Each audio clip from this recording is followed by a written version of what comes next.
Muy buenas tardes tengan todos, nos encanta estar nuevamente con ustedes.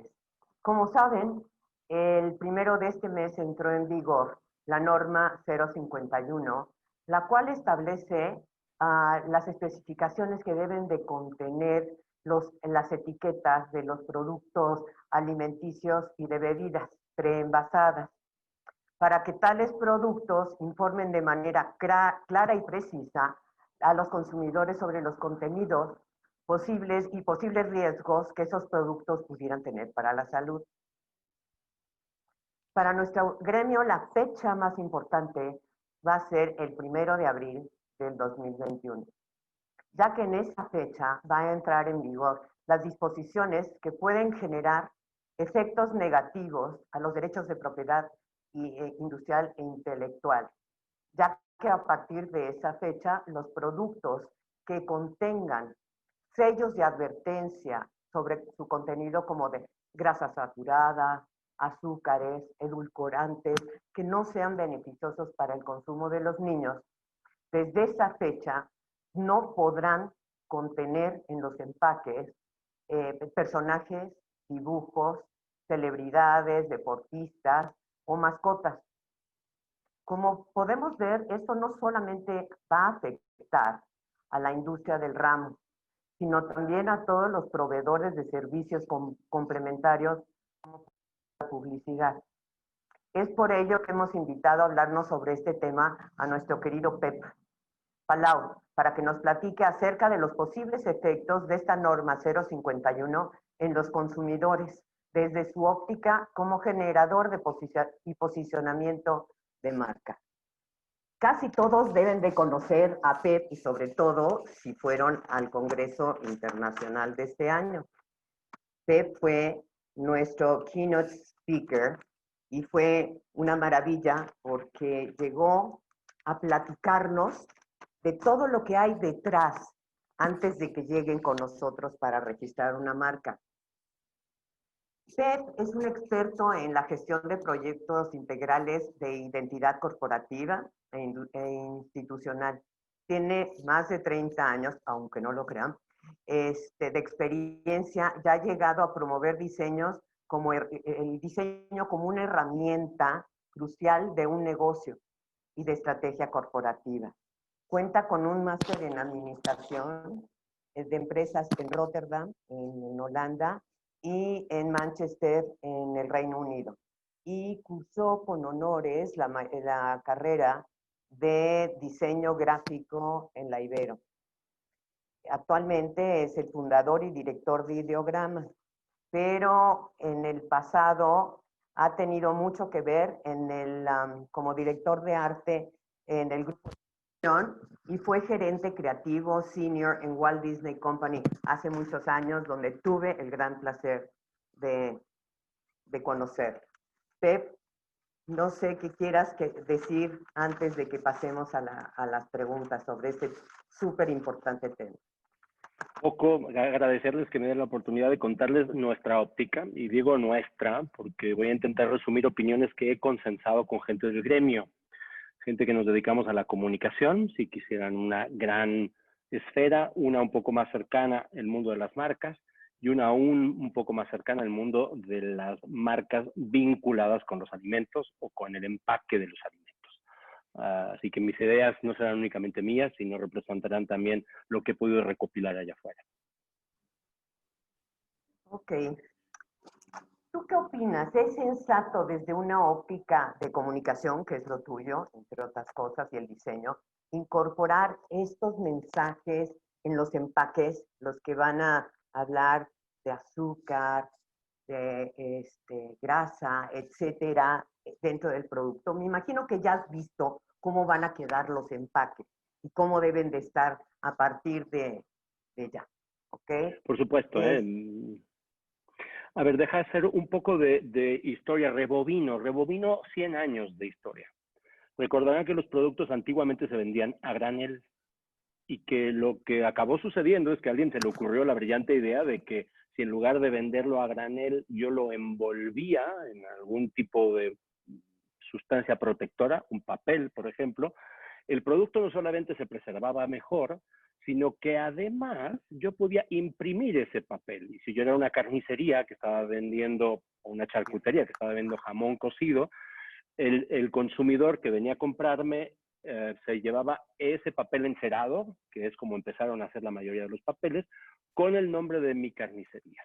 Entonces, no se nos puede olvidar que hay dos elementos centrales en el mundo del empaque que hoy todavía están presentes y que por obvios se nos olvida que están ahí. La primera tiene que ver con preservación. El alimento tiene que ser preservado de su entorno y algunos tienen atmósferas controladas, están al vacío o están simplemente muy bien presentados. Y la segunda, identificación. ¿Qué diablos hay en el interior de este empaque? ¿Qué ha pasado en 100 años de historia? Bueno, pues que la cosa se ha complicado y ahora los productos a granel que consumimos son auténticamente una minoría. Sobre todo productos que están en un supermercado. Y más aún son una minoría los productos alimenticios que se venden sin empaque o que se venden a granel. Literalmente en algunos sectores hasta prohibido está. Por ejemplo, ya no podemos comprar leche bronca. No hay manera legal de hacerlo. Tienes que tener un amigo vaquero y robarte la leche de la vaca del vecino. Si no, no hay manera legal de adquirir leche, ¿no? Entonces, es sensato que ese empaque que protege e identifica mi producto tenga la mayor cantidad de información posible para que yo, como consumidor, tome decisiones. Sí. La respuesta es sí, ¿no? Así de simple y banal. Ahora, la pregunta está en qué es lícito que incorpore un empaque y qué no es lícito que incorpore un empaque. Y entonces me voy también, rebobino unos cuantos años. Así como preservar e identificar era un fenómeno importante hace un centenar de años, si me voy nada más 30 o 40 años, la información de qué tipo de contenido empezó a ser relevante y pasó de decir jamón cocido a decir ahumado, rebanado, el peso, ¿no? Las precisiones sobre el peso. Hubo una época en los años 70 en la que había debates sobre qué variación sobre el peso podía presentar un empaque, porque las máquinas no pesaban con la precisión de hoy. Ahora yo diría que nadie se preocupa por verificar si el litro de leche es un litro. Lo damos por auténticamente sentado, ¿no? Y así como hoy ya confiamos en que cabe un litro, y es una información pequeña que viene a un lado, ahora como sociedad empezamos a exigirle a los productores que nos cuenten más de ese producto. Por ejemplo, alergias. Yo estoy casado con una persona que es celíaca, así que a ella le interesa muchísimo que le digan si contiene derivados de trigo. Pero si en lugar de celíaca mi esposa tuviera intolerancia a la leche, a la proteína de la leche, a la lactosa, exigiría que se lo dijeran, y los alérgicos a las nueces exigirían que les informara de este tipo de cosas, fechas de caducidad, consumo, etcétera, etcétera. Digamos que desde la óptica del consumidor, cada vez, y no estoy hablando de la autoridad, estoy hablando del consumidor, requerimos que quienes nos venden nos informen muy bien de qué carambas estamos comprando. Para responder entonces tu pregunta, ¿es pertinente o es deseable incorporar estos mensajes en los empaques? Sí, lo es. ¿Y tú crees que porque vengan esta información, estas hexágonos, va la gente, tú crees que la gente realmente llega y lee el producto y que va a hacer que un papá no le quiera comprar unas papas fritas a su hijo? ¿Tú crees que va a ser lo suficientemente fuerte para convencerlos al que no debe de comprarlo? A ver, aquí de nuevo me puedo regresar unos cuantos pasos y mostrarles algo de teoría, ¿va? Uno, yo no puedo consumir lo que no entiendo. No vamos por el mundo comprando una pastilla de jabón creyendo que es jamón y nada más hay una diferencia en una letra, ¿no? Jabón contra jamón y no los confundimos. ¿Por qué no? Pues porque los jamones parecen jamones y los jabones parecen jabones. Además están en secciones distintas del supermercado, ¿no? De todos modos no se parecen entre sí. voy a la claridad. Yo no consumiré un producto que no me convence, o lo consumiré una vez, si gustan, pero no lo consumiré de manera repetitiva, que por cierto es lo que le preocupa a la autoridad. A la autoridad no le preocupa que yo consuma una vez en mi vida una bolsa de papas fritas o lo que sea, ¿no? Que estén criticando este tipo de identificaciones que nos exigen ahora, sino le preocupa que lo haga de manera rutinaria. Entonces, ¿a dónde vamos? Vamos a ver si somos capaces de modificar ese convencimiento que yo tengo de que ese producto es bueno, sabroso, me hace ser feliz o lo que sea en el impacto de mi vida. ¿Va? Para que yo consuma, necesito entonces tener esta afinidad con el producto. Para que yo tenga afinidad con el producto, alguien me tiene que haber hablado de él. Y no solo el empaque. Los empaques solos no venden. Si pusiera aquí a mis colegas del gremio, dirían, no, cómo no, es muy, muy importante. Oigan, por supuesto, pero detrás del empaque hay enormes campañas de comunicación, especialmente de los productos de mayor conflicto ante la normativa 051, ¿no? Por lo tanto, lo que hay que ver es una escalera que yo voy subiendo como consumidor poco a poco. Hay una primera identificación de, caray, esto existe. La segunda es, estoy dispuesto a considerar probarlo. Hay una tercera que es, lo voy a comprar. Hay una cuarta que es, lo voy a consumir. Comprar no quiere decir consumir. Comprar es lo tengo en casa. Consumir es, abro la bolsa y me lo como. Y luego hay una quinta que es, me gustó, no me gustó, y recompro. ¿Ah? Así que, ojo, por colocar cualquier información, la que ustedes quieran. No me voy a referir ahora a una normativa que pone el gobierno, a la que sea.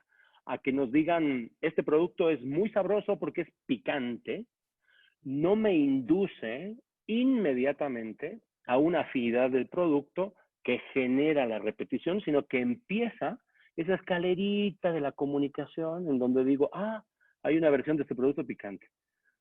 Consideraré comprarlo, lo compro, lo comeré o lo probaré, me satisfará, será y le repetiré y entonces ya seré fiel al producto, ¿no? Esta cadena se tiene que repetir no una, n el número de veces, para que al final a mí me convenza ese producto.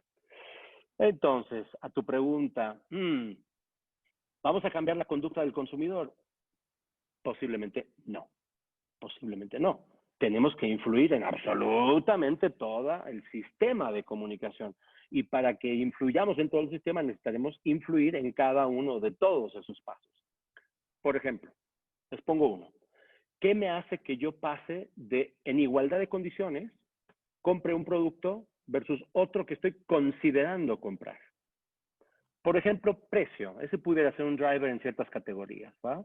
Bueno, ¿qué les parece que ayudamos a que los productos más saludables, ante la óptica del gobierno, sean más baratos, no más caros? El impuesto es uno de ellos, ¿no? Ponemos un impuesto sobre tabaco y hace que en igualdad de condiciones yo no compre tabaco porque es mucho más barato comprar un chicle, por decir algo que tenga nicotina.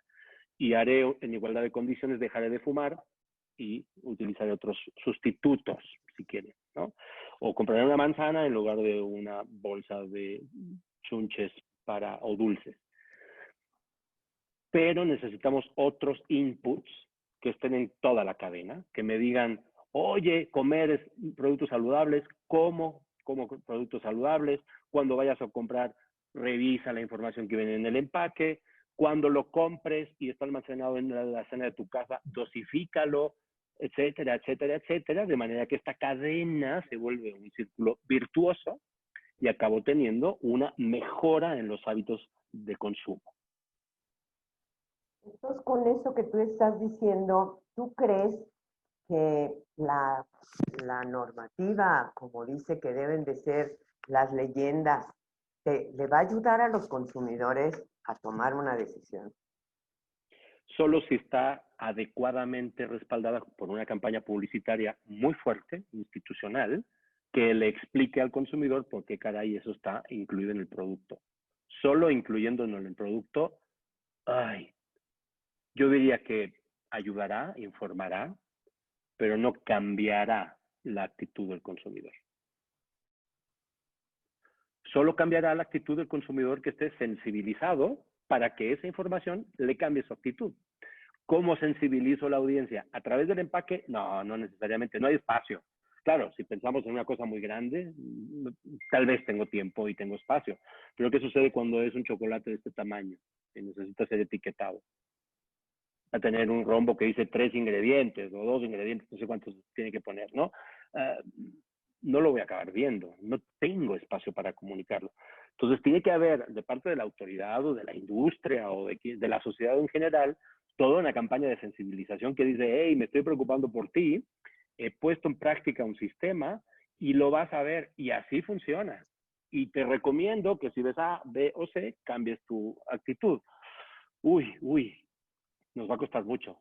Espero que estén de acuerdo conmigo. Con todo lo que estás diciendo, o sea, la norma en sí y las obligaciones, por eso no van a mejorar las condiciones y los hábitos de los consumidores.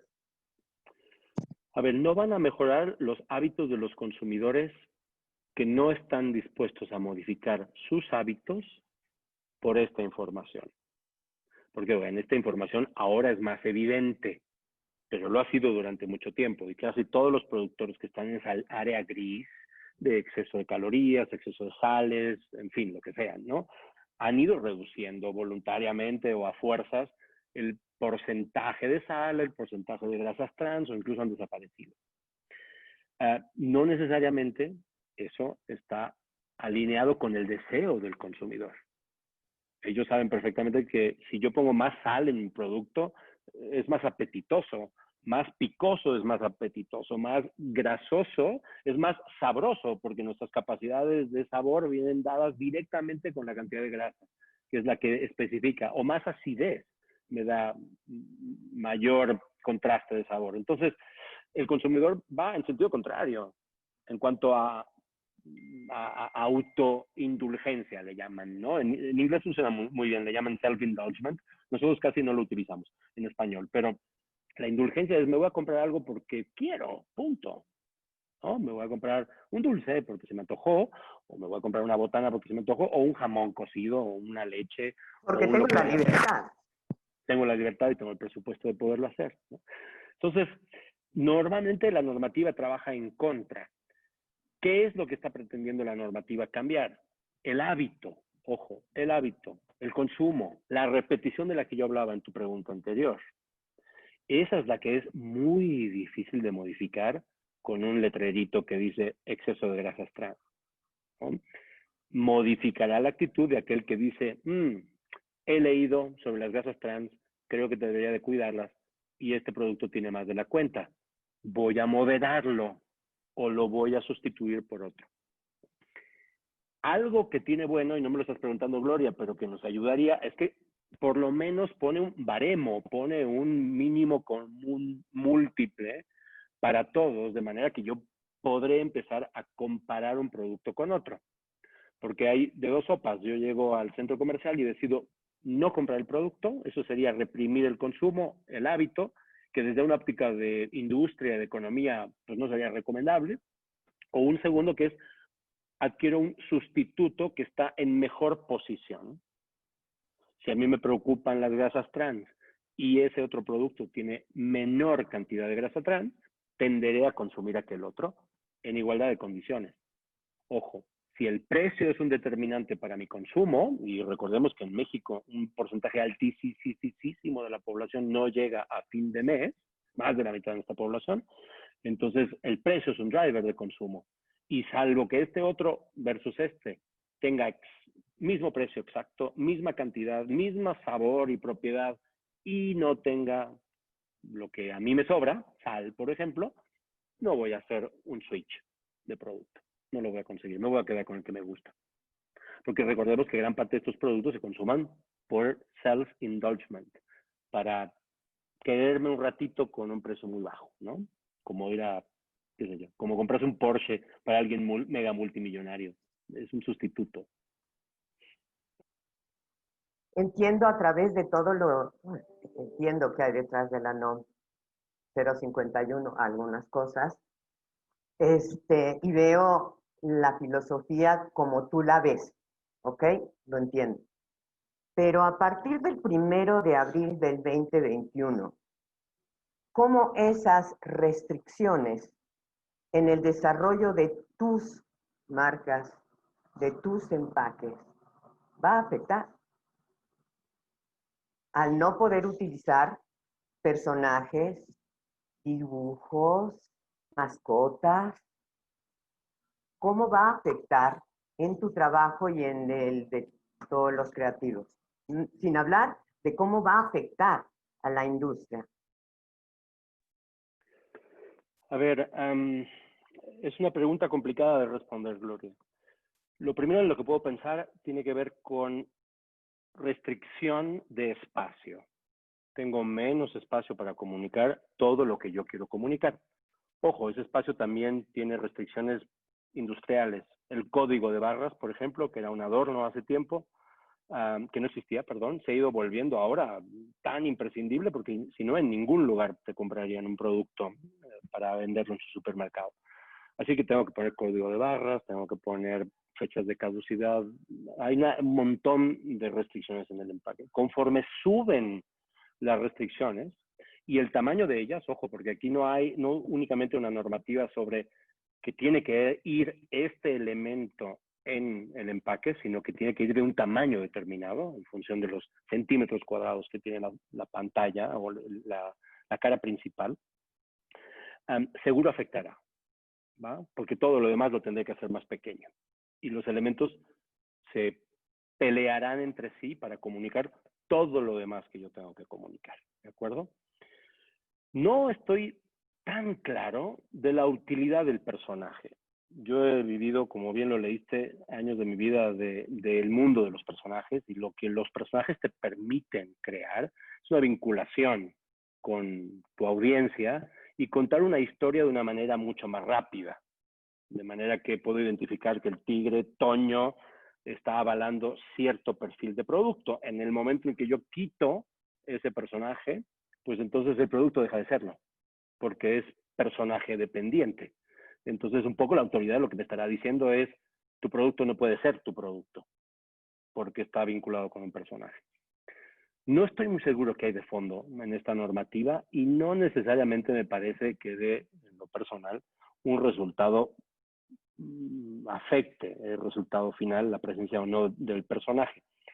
Creo, porque al fin y al cabo, este personaje participará en algunos otros momentos de la comunicación. Yo podría poner al tigre Toño, siguiendo este mismo ejemplo concreto, a promocionar en general lo que el tigre Toño hace sin mencionar el producto para luego vender el producto por otro lado, en cualquiera de los peldaños de la comunicación. Por otro lado, me afectará en una homogeneización de los empaques, en cierta ubicación de todos los empaques, que creemos que a nivel consumidor desaparecerá en algún momento, como el código de barras. Es parte del paisaje, como lo es otras cosas, las orillas del producto que nos imprimen, porque necesitan tener un sello, o el agujerito para que sea colgado en cierto perfil de exhibidores. Desaparecen de mi vista, no existen. Tememos que eso pueda suceder, no en el día primero, pero sí a largo plazo. Lo que sucede a partir del día primero es que es de una complejidad importante para la industria. Primero tienes que rediseñar todos tus empaques, y los empaques tienen muchísimas variantes. Y además los empaques se imprimen en lotes enormes, muchos incluso en prensas especializadas que ni siquiera están en México. Están en Canadá o están en Estados Unidos, que son grandes proveedores de ciertos perfiles de empaque que requieren esos productos porque tienen esas restricciones de preservación. Así que no es que sean malinchistas, es que los orilla a la industria a ir ahí. Por lo tanto, se embobinan y se generan enormes cantidades de empaque que pudiera ser que los productores tengan que simplemente tirar a la basura. No me voy a meter en cuánto tiempo les dura una bobina de este tipo a los productores, pero seguro que va a haber grandes cantidades de bobinas tiradas a la basura. Y oigan, ¿quién lo paga? Lo acaba pagando el consumidor. de una manera o de otra. Los costos de producción se acaban reflejando a corto o a mediano o a largo plazo en el consumidor porque asumidos por el productor es difícilmente real. La segunda es que tengo que añadir estos elementos y me voy a empezar a pelear en dónde diablos van esos elementos y cómo conviven con todos los demás.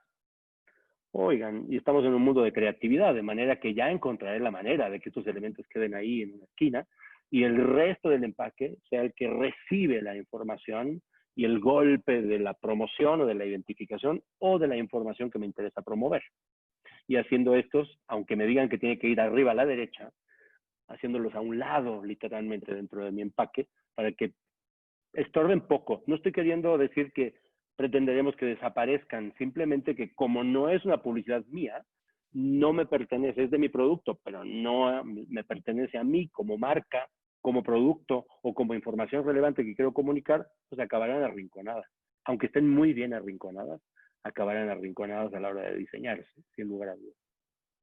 Esto me lleva a señalar tres cosas en cuanto al plazo para agotar las existencias que se tiene con los personajes, con las mascotas, etcétera. Ya se dio un tiempo. Esto es a partir del 1 de abril, que ya no debe de estar ni en anaquel. ¿Qué le vas a decir a los niños? Yo sé que todo es como una velita, ¿no? O sea, vas subiendo la luz por acá y vas bajándola por acá. Y entonces la mente del consumidor ni cuenta se va a dar cuando hizo el switch. Y tú eres el que domina eso. Yo no. ¿Ok?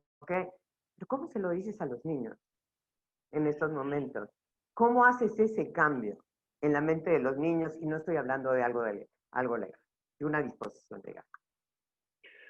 La única manera es bajar unos cuantos peldaños de la escala de vinculación del consumidor con la marca.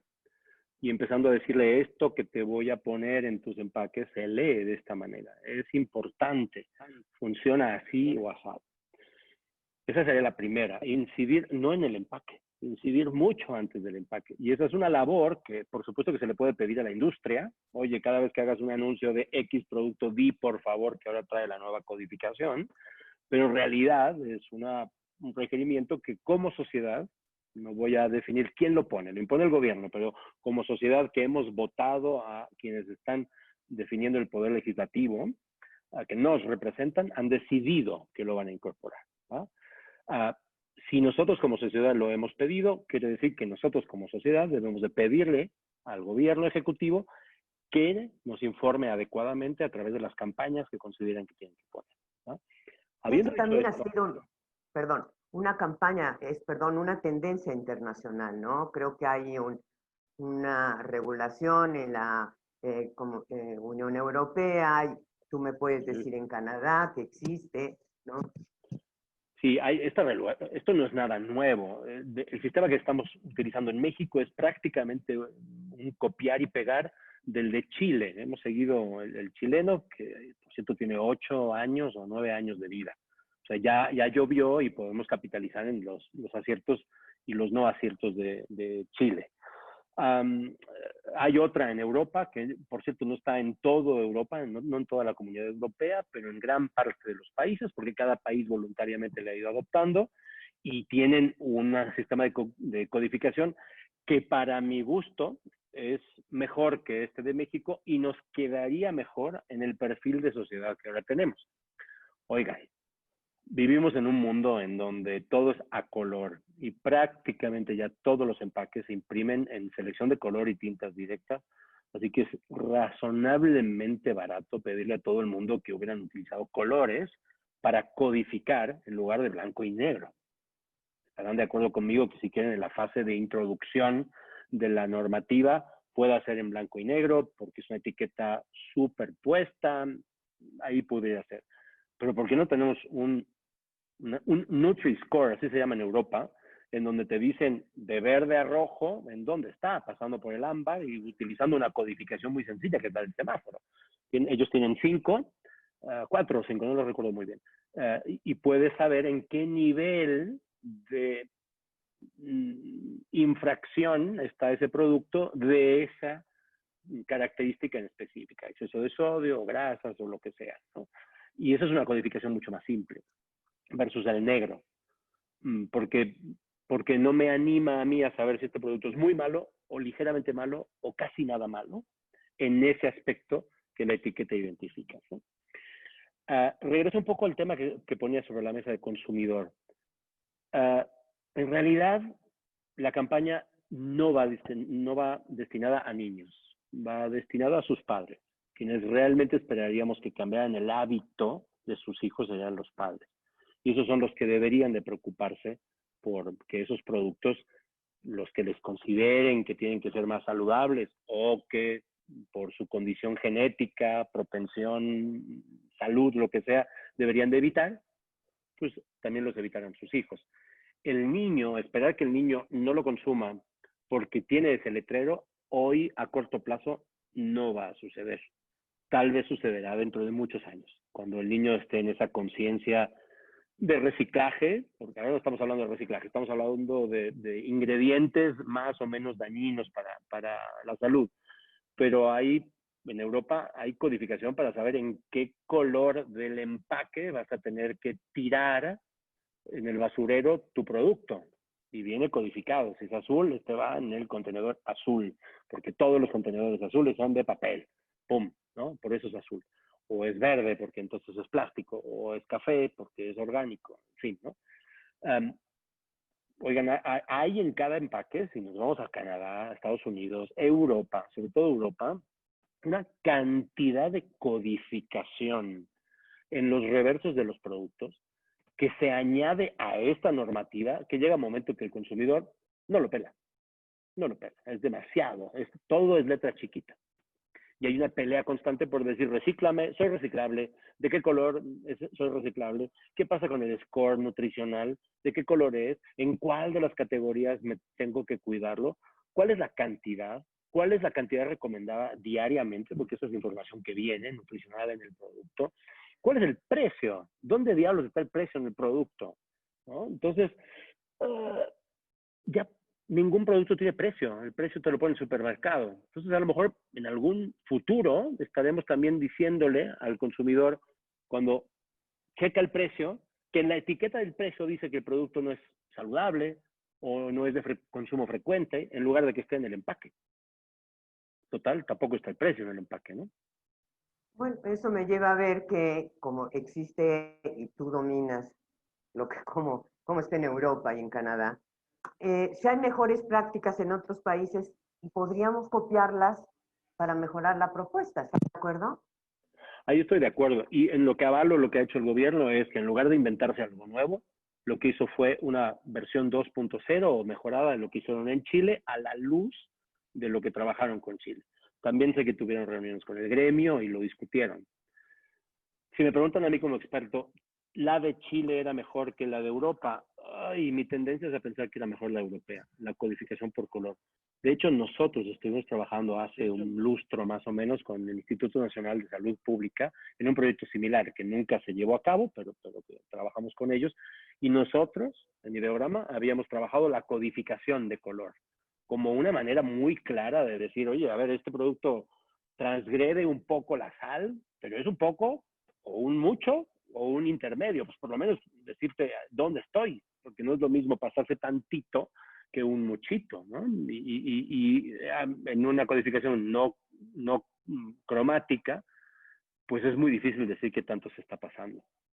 En un mundo de color, ¿eh? Miren, si esto hubiera sido una conversación de hace 10 años o 20, tal vez hubiéramos dicho, bueno, es caro imprimir en color, no todo el mundo tiene pantallas a color en su casa.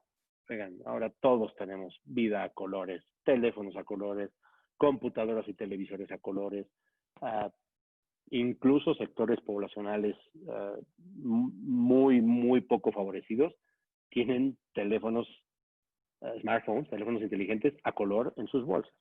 O sea que el color tendría que haber sido usado. Así que es una crítica abierta a cómo tendríamos que haberlo hecho, ¿no?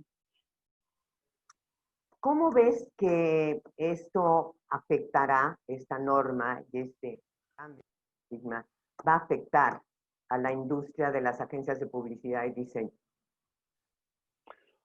Bueno, a ver, hay una primera muy buena noticia. y atrás de esta pared de aquí y están brincando de gusto por ello. Todos los empaques tienen que ser cambiados. Y ojo, no es nada fácil. Un empaque es un espacio súper comprometido en términos generales. El número de restricciones que tiene un empaque es brutal y esta se añade a esas restricciones. Entonces viene todo una reingeniería de empaque para que eso quepa. Y por lo tanto pone a todo el mundo a tener que hacer absolutamente todos los empaques de nuevo. Es negocio para mi gremio. Así que, pues bien, me afectará positivamente, ¿no? Afectará también a las agencias de publicidad porque tendremos que filmar aclaraciones de cómo viene el producto o cada vez que tienes un product shot en un anuncio, tendrás que cambiarlo por el nuevo producto con el nuevo empaque. Y esto además, por cierto, es uno tras otro, ¿no? Y a ver, afectará positivamente también a los clientes, porque a lo mejor un empaque que tú habías dicho, sabes que no lo va a cambiar, no lo va a cambiar este año, lo voy a hacer el año que viene, ¿no? Pues dices, mira, ya que lo tengo que cambiar, ahora es el momento perfecto para además probar el nuevo sabor, para jugar con lo que estoy diciendo en pantalla, para probar qué pasa si no tengo al personaje favorito y ver de qué manera comunico. Y seguro que detona la creatividad y detona un diálogo distinto con los consumidores. Al fin y al cabo, en esa escalerita en la que yo hablaba, la última es de afinidad. Solamente puedo desarrollar afinidad si me comunico con mi audiencia. Y el tener que cambiar un empaque es iniciar una conversación. Es una excusa para iniciar una conversación. Entonces me lo miro ya no desde la óptica del proveedor, la agencia o la agencia de publicidad, sino del cliente. El cliente va a tener la oportunidad de decir, mira, aquí estoy yo con mi nueva cara. No tiene que decir porque me obliga la ley, porque me obliga la autoridad, por la NOM 051. No, simplemente tiene que decir, me preocupo por ti y lo he sumado en mi empaque y aquí están las razones para consumir mi producto. Bingo. Detrás de todo esto, Gloria, además, seguro, que es lo que pretendería el gobierno que sucediera, es que haya un cambio de actitud en la industria. Que la industria diga, bueno, a ver, quiero poner el personaje, pues voy a tener que cambiar la formulación de algunos productos para que me lo dejen poner. Vendo agua embotellada sin sabor, no tengo ninguna restricción. Vendo agua saborizada, tengo restricciones. Entonces, en el fondo, ojalá como sociedad cambiemos un poco hacia una mejor manera de entender el consumo desde la vista del consumidor y una mejor manera de entender la oferta desde la vista del productor. Ese es el romance. Llevamos 100 años haciéndolo, como empecé diciéndolo, ¿no? Del granel al producto terminado hoy en un supermercado empacado y que ni sabemos de dónde viene la leche porque viene en Tetrabric, no viene de la ubre de una vaca que se ordeña, ¿no? Como siempre, termino saliendo de las pláticas contigo, podía entrar preocupada de lo que va a pasar el 1 de abril, el efecto negativo en muchos de nuestros clientes. Me estás dando una visión que a lo mejor vamos a tener más trabajo cuando va a haber nuevos empaques, ¿no? Y salgo con un positivismo después de hablar contigo, que por eso me encanta ver una visión diferente a la que tenemos los abogados, ¿no? Cómo a través de esa concientización vamos a llegar a lo mejor a un lugar mejor. Quiero pensarlo así. Pep, te agradezco muchísimo tu tiempo, todos en el Consejo y en AMPI y en la Comisión de Difusión. Siempre es un placer platicar contigo. No sé si quisieras decirnos antes de terminar. Uno sería agradecerles la oportunidad, Gloria. Siempre es un gusto estar con alguien con el que normalmente no interactúo, eso he de decirlo, así que me encanta la posibilidad y las preguntas son siempre retadoras. La segunda tiene que ver con la esperanza. Obviamente que podemos verlo desde la óptica del costo y contra esa no me voy a pelear. Además estamos en tiempos de pandemia en los que la gente no le alcanza el dinero en su bolsa porque a lo mejor perdió su trabajo y además ahora el producto pudiera llegar a ser más caro o el productor va a tener que incurrir en gastos que no esperaba para que me llegue. Eso tal vez la mala noticia, pero el resto es iniciar una conversación. Y los seres humanos lo somos desde que conversamos. Empezamos a ser humanos cuando iniciamos conversaciones. Empezamos a escribir las cosas. Esto nada más es una peldañito más en esta cadena de escritura y conversaciones y seducciones y convencimiento y afianzar una relación que las marcas tienen con su gente. Marcas, grandes sustitutos de otros elementos que socialmente teníamos hace 100, 200 o 500 años. Muchísimas gracias. Todo el mundo va a estar encantado, como cuando hablaste en el Congreso Internacional de AMPI, que fue así como lo más aplaudido. Yo sé que esta plática entre amigos que hemos tenido el día de hoy va a ser muy visitada. Muchísimas gracias, Pedro. Hasta luego. Hasta pronto, un gusto.